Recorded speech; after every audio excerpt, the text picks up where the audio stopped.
Bouncery today! Good morning everyone! Kagabi, nag-prepare na ako nitong mga shape ng heart. Merong flowers, merong number na 8. Kasi nga, kay Basma ay 8 years old. Tapos i-assist naman dyan 7.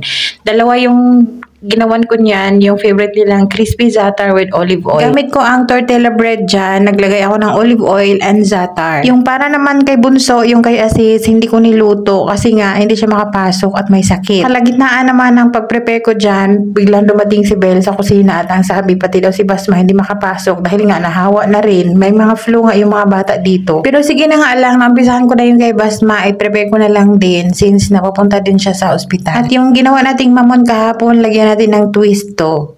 Nagbutas lang ako ng konti sa center. Lalagyan natin yan ng jam.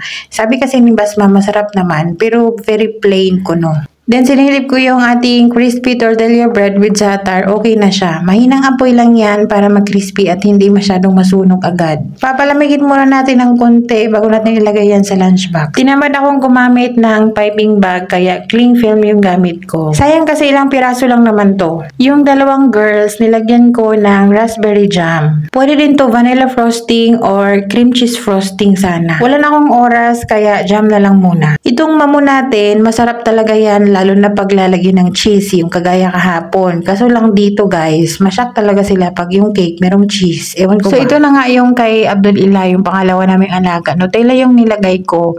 Gusto din ito yung mga lemon cake, mga something ganyan. Kaso lang wala tayong oras paggawa ng lemon frosting. Ang sandwiches naman ng dalawang malalaki, ito naman yung kay dalaga.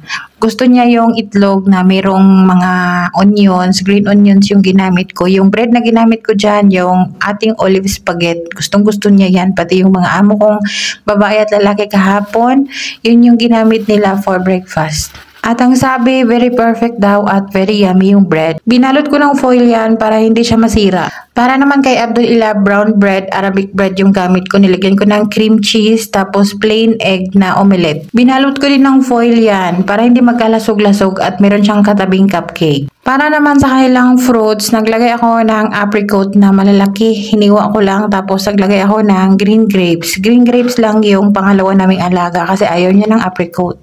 Then naglagay ako sa kanya ng Oreo cereal. Tapos syempre water. Kay Basma naman tinuloy ko pa din kasi nga naumpisahan ko na siya. Tapos kakainin niya na lang yan pagising or dadalhin niya sa ospital. Meron siyang appointment. That's it for today's Bouncery. Thank you so much for watching.